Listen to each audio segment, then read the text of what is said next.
Bismillahirrahmanirrahim. Assalamualaikum warahmatullahi wabarakatuh. Alhamdulillah wassalatu wassalamu ala Rasulillah wa ala alihi wa sahbihi wa man wala amma ba'd. Bapak Dr. Ahmad Rajafi yang kami hormati, dosen pengampu pada mata kuliah Qawaid Fiqhiyah, teman-teman seperjuangan yang berbahagia. Pertama-tama puji syukur mari senantiasa kita persembahkan kehadirat Allah Azza wa Jalla. Alhamdulillah, dengan kuasanya semata kita kembali melaksanakan tatap muka walau hanya melalui daring. Salawat serta salam mari kita hadiahkan kepada Rasulullah Muhammad sallallahu alaihi wasallam. Mari senantiasa kita berselawat kepadanya. Allahumma salli ala Sayyidina Muhammad wa ala ali Sayyidina Muhammad, sembari berharap syafaat di hari penghisaban. Pak Doktor yang kami hormati, teman-teman yang berbahagia, baiklah, pada kesempatan ini kami akan memaparkan tugas yang telah diamanahkan kepada kami dalam mata kuliah Qawaid Fiqhiyah, dan kami diberi tugas dalam kaidah al-yaqinu la yazulu bisyak.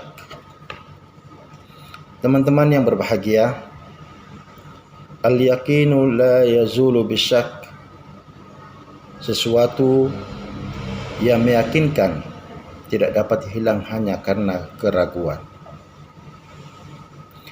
Kaidah ini sangatlah agung di dalam syariat Islam, sebab banyak permasalahan fikih yang dilandasi oleh kaidah ini.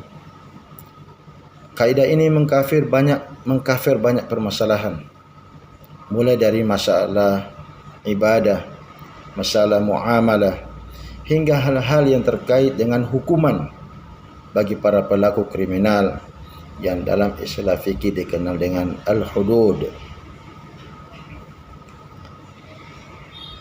Imam Suyuti berkata bahwa kaidah ini dapat diterapkan di semua bab-bab fikih. Imam Nawawi mengatakan bahwa kaidah ini merupakan kaidah yang umum, mencakup banyak permasalahan. Teman-teman yang berbahagia, kaidah ini juga menunjukkan kepada kita kesempurnaan agama Islam yang kita cintai ini. Apabila kita menerapkan kaidah ini, maka kita akan semakin yakin bahwa Islam adalah agama yang rahmatan lil alamin, rahmat bagi semua alam. Karena kita semua sadar bahwa kehidupan kita tidak akan pernah terlepas dari kondisi yang disebut dengan keraguan, yang mana dari keraguan ini dapat muncul was-was dan pada akhirnya mengganggu kegiatan ibadah seseorang, terutama di dalam permasalahan taharah dan salat. Akan tetapi Islam dengan segala kesempurnaannya memberikan jalan keluar kepada umatnya, yaitu dengan adanya kaidah yang agung ini. Para ulama sepakat bahwa barang siapa yang yakin dia telah berhadas, kemudian dia ragu-ragu apakah telah berwudu atau belum, maka keraguannya ini tidaklah berfungsi sama sekali, dan dia tetap wajib untuk berwudu kembali. Hal ini menunjukkan bahwa ragu itu tidak dianggap menurut ulama, sebab yang menjadi ukuran adalah sesuatu yang meyakinkan. Teman-teman yang berbahagia, makna kaidah ini adalah al-yakin. Al-yakin secara bahasa adalah kemantapan hati. Kemudian ada kata-kata asyak. Asyak itu sendiri secara bahasa artinya adalah keraguan.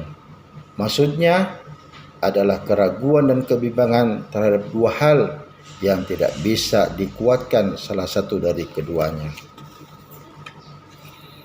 Jadi makna dari kaidah al-yaqinu la yazulu bisyak, bahwa sesuatu perkara yang diyakini telah terjadi tidak bisa dihilangkan kecuali dengan dalil yang pasti dan meyakinkan. Dengan kata lain, tidak bisa dihilangkan hanya dengan sebuah keraguan. Demikian pula sebaliknya, suatu perkara yang diyakini belum terjadi, maka tidak bisa dihukumi telah terjadi kecuali dengan dalil yang meyakinkan pula. Teman-teman yang berbahagia, Pak Doktor yang saya hormati, kaidah ini dilandasi banyak ayat. Dasar-dasar dari kaidah ini ada beberapa ayat yang ingin kami sampaikan. Yang pertama, firman Allah Subhanahu wa taala dalam surat Yunus ayat 36. A'udzu billahi minasyaitonir rajim.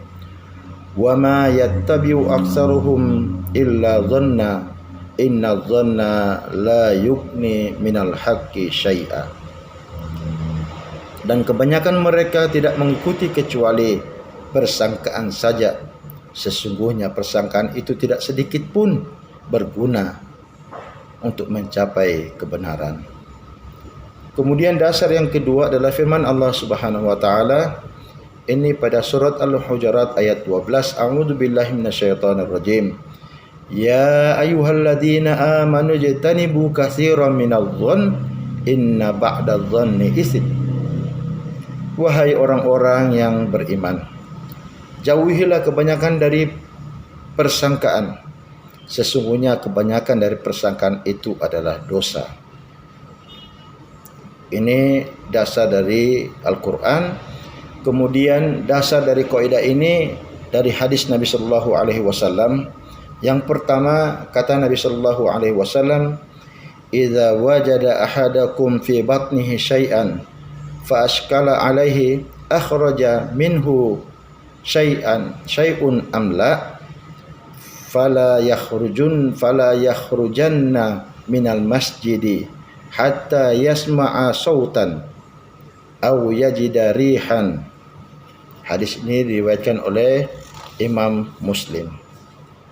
Artinya bahwa apabila salah seorang dari kalian merasakan sesuatu dalam perutnya, kemudian dia kesulitan untuk memastikan apakah telah keluar sesuatu, mohon maaf dalam hal ini kita kenal dengan kentut, atau belum, maka janganlah dia keluar dari masjid. Artinya jangan membatalkan sholatnya hingga dia mendengar suara atau mencium bau. Kemudian hadis Nabi sallallahu alaihi wasallam, "Idza syakka ahadukum fi salatihi fala yadri kam shalla salasan am arba'an falyatraha asyak wal yabni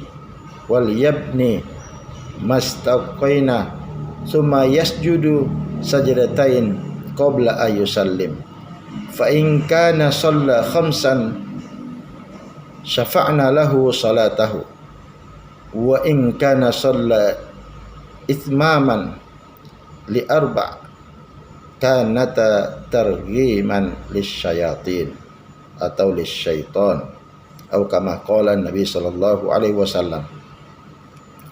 Artinya bahwa apabila salah seorang dari kalian ragu-ragu dalam solatnya, sehingga dia tidak tahu sudah berapa rakaat dia solat, maka hendaklah dia mengabaikan keraguannya dan melakukan yang dia yakini. Kemudian hendaklah dia sujud 2 kali sebelum salam. Seandainya dia solat 5 rakaat, maka kedua sujud itu bisa menggenapkan solatnya. Dan jikalau solatnya telah sempurna, maka kedua sujudnya ini bisa membuat setan marah dan jengkel. Teman-teman yang berbahagia, Pak Dokter yang saya hormati, tidak hanya dalil-dalil dari Al-Quran ataupun sunnah Nabi sallallahu alaihi wasallam saja yang melandasi kaidah ini, akan tetapi para ulama pun telah sepakat tentang penerapan kaidah ini. Imam Al-Qarafi berkata, kaidah ini telah disepakati oleh para ulama dan bahwasanya setiap hal yang diragukan dianggap seperti tidak ada.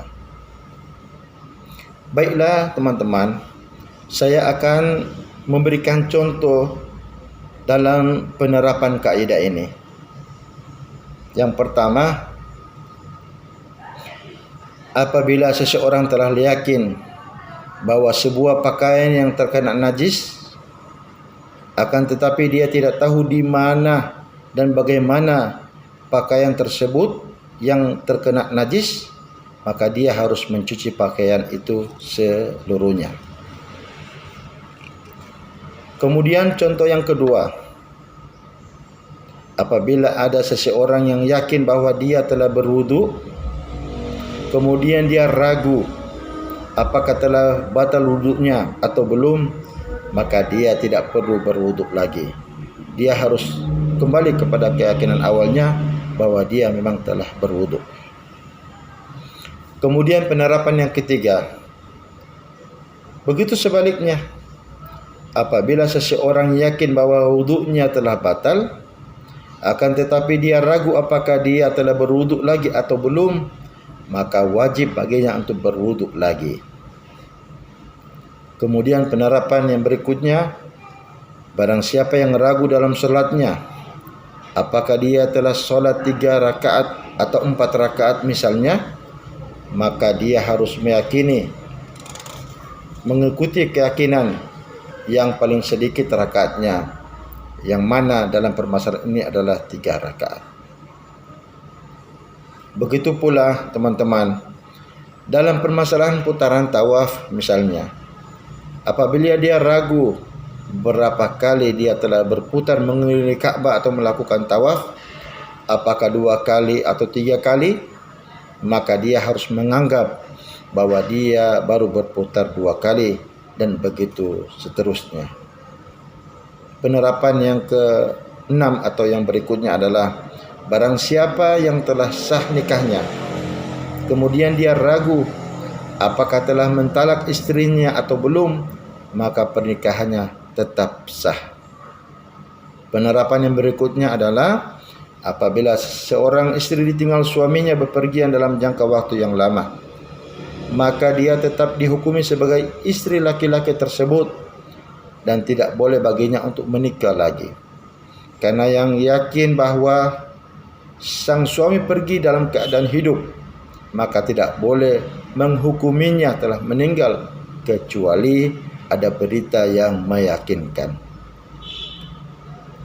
Penerapan yang berikutnya atau contoh yang berikutnya adalah, jika ada seseorang yang pergi meninggalkan kampung halamannya dalam keadaan sehat, akan tetapi setelah bertahun-tahun tidak kunjung pulang dan tidak diketahui kabarnya, maka dia tetap dihukumi sebagai orang yang hidup, yang atas dasar ini tidak boleh diwarisi hartanya sampai datang kabar yang meyakinkan tentang hidup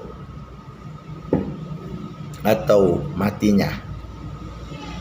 Kemudian contoh atau penerapan yang terakhir, teman-teman yang saya hormati, apabila seseorang yang yakin bahwa dirinya pernah berhutang, kemudian dia ragu apakah dia telah membayar hutang itu atau belum, maka wajib baginya untuk membayar hutang tersebut, kecuali jika pihak yang menghutangi menyatakan bahwa dia telah membayar hutang. Inilah contoh atau penerapan dalam kaidah usul al-yaqinu la yazulu bisyak. Mudah-mudahan dapat bermanfaat bagi kita semua, dan insyaAllah Allah akan menambahkan ilmu kita semua. Dan kami menyampaikan terima kasih banyak kepada Pak Doktor, dosen pengampu pada mata kuliah ini. Saya mengucapkan terima kasih kepada teman-teman seperjuangan. Mudah-mudahan kaidah ini dapat kita terapkan dalam kehidupan kita sehari-hari, dan insya-Allah ilmu kita tetap ditambahkan Allah Subhanahu wa taala. Ini yang bisa kami sampaikan. Terima kasih sekali lagi, semoga bermanfaat. Usikum wa nafsi bi taqwallah. Wassalamu alaikum warahmatullahi wabarakatuh.